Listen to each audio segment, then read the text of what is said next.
AI Decoded, a quick and friendly guide for AI in medicine. Right?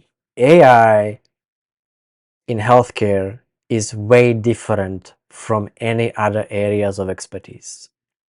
We need to understand what AI is, what the limitations of AI are, and what kinds of AI we have, and which one we have to use for what task. So today we'll build a shared vocabulary and gain some confidence in AI specifically related to healthcare. Again, medicine is irreducibly multimodal. What does it mean? One patient comes with many data types. Right? They comes with imaging, waveforms, lab values, visual observations. You can hear whether their voice is trembling, whether they are lying to you, whether they are too shy to say something, whether they're avoiding eye contact. You can hear their lungs, analyze the sounds.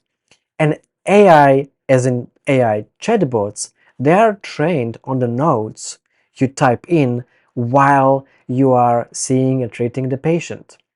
AI is not trained the way you know it, the chatbots, on imaging, waveforms, and all these other different data types. For those, you need to use something other than chatbots. Right? AI is not just chatbots though. AI has been in development for over half a century. So the takeaway is that no single AI covers all of these tasks. You must understand which tool to use for what. So knowing what AI can and cannot do is now a clinical skill. As I said before, AI has been in development for over half a century. Since the 1950s, AI has been in development. Then in the 1980s, we started using it for task-specific medical AI. And only in the early 2020s, with the emergence of ChatGPT in 2022, people started paying attention to it. It became a toy version that everyone can play with, and then people became aware of AI. And now people are using the term AI as an umbrella term for chatbots. But it is actually umbrella term for everything, starting from machine learning classifiers and deep learning, image processing and image recognition. And then, only then, came the generative AI that can create writing, and then large language models like ChatGPT, Copilot, and all the other ones like Gemini, right? So this problem has to be addressed, and we need to understand the difference between predictive, task-specific AI that estimate and classify certain tasks and certain diseases. In our case, there will be those pathologies, versus generative AI that creates content. In other fields like literature, law, where everything is text-based, yes, you can get by using all these large language models, the LLMs, the chatbots, but we are different. We cannot get by chatbots alone. So let's see if you can spot the difference. A model estimates patients' risk of hospital readmission. Is this task-specific classification AI, or is this one of those chatbots that can tell you the patient's risk of hospital readmission? A trick to recognizing which one is which is thinking what it was trained on. Was it trained on a bunch of text? Did it take notes from someone describing these things, and then it trained statistically what is the next word coming after your prompt? No, it was trained on some kind of a spreadsheet with a bunch of columns and each row per each patient. So this model was trained on structured data, and therefore it is the task-specific classification model. It's not chatbot. What about this task? Copilot drafts learning objectives for your course. Obviously, this would be generated from text on which it was trained, so this would be chatbot. For this one, for example, when you want to flag abnormality on a chest x-ray, you wouldn't use chatbot. It wasn't trained on chest x-rays, it was trained on notes of doctors describing chest x-rays. So if you are submitting uploading some kind of an X-ray to a chatbot, it will reach into its training and it will try to find the statistically most likely word to come after your prompt. So if your prompt comes with the words like persistent cough and chest pain and you upload the X-ray, the statistically most likely word to come after chest pain and cough is pneumonia. So it will tell you that that chest X-ray has pneumonia. But it is just statistically most likely word to come after what you said. But it can be anything else. It's not really telling you what it is on a chest X-ray because it wasn't trained on chest X-rays. It was trained on text.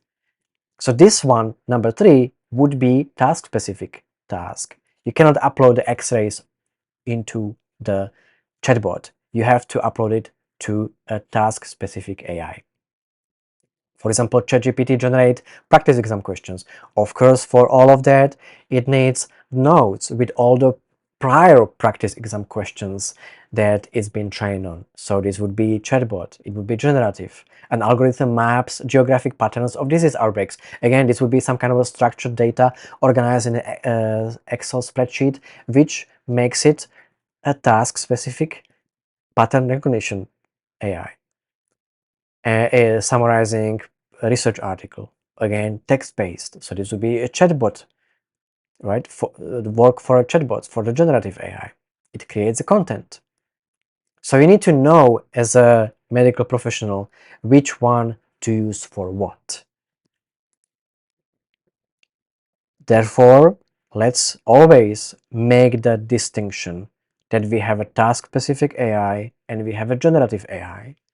So every time you are attending some kind of a workshop, you are speaking on some kind of AI related subject, make it very specific early on, specify what you are going to talk about.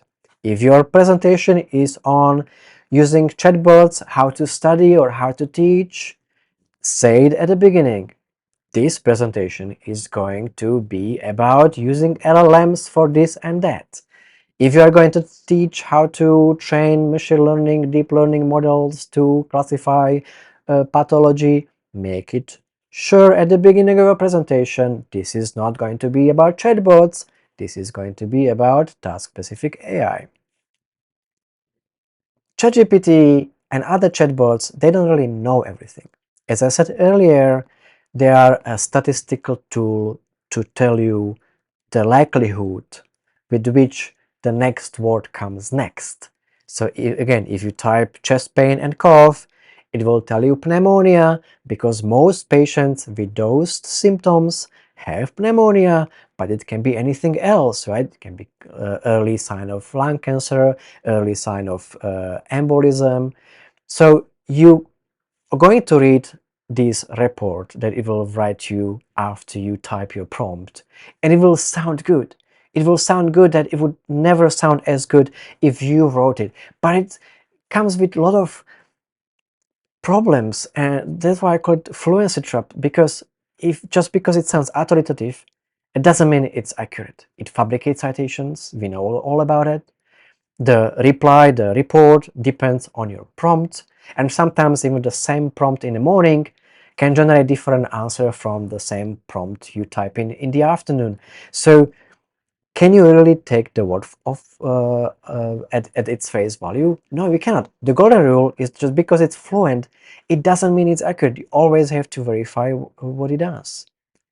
So make sure that you give clear, specific content and instructions for it to give you a specific and clear answer to your problem. Allow AI to create a draft, but treat it as the starting point, not the final product. Don't just copy-paste things. Review, critically evaluate everything about it before you proceeding to the next step.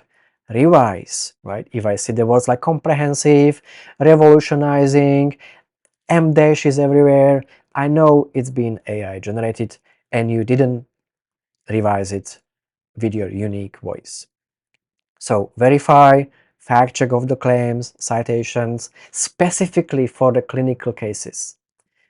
In this picture, there is a tweet exposed from someone who pointed this out.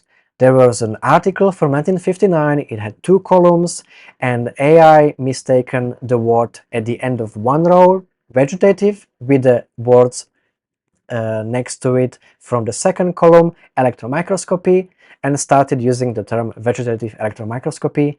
And now there is a bunch of articles published out there that are using this nonsensical term vegetative electron microscopy, meaning the authors ask AI to generate the text and they copy pasted it without reading. You don't want this to happen to you. There is a fake diseases out there that are entirely imaginary, and AI will present them to you as if they were real because it doesn't recognize the difference between misinformation and information. So AI is here. You'll see it during teaching, learning, assessing, researching, healthcare practice, population health. And different AI tools are suitable for different tasks. No matter what, they are all statistical tools. They will all tell you what is most likely answer to your problem. But not everyone can be crammed into what the statistics say. So always assume that you need to be ready to face false positives and false negatives, no matter what AI tool you are using. Don't need to be expert on this, just have to be aware, right? We have to have shared vocabulary, consistent understanding, and we don't need extensive technical training. You don't need to know how to develop these tools, you just need to know which one to use for what and how to spot inaccuracies. Right? You receive your formal education, you learn how to leverage this tool, and most of all, recognize their limitations, which is now a clinical skill, like literally. So we've built a confidence. I don't want you to feel anxious. You've got this. You don't need to be an expert. Just understand what is what and which tool has which limitations. Human judgment isn't going anywhere. AI is your co-pilot. You are still the captain. So don't worry about anything. Thank you.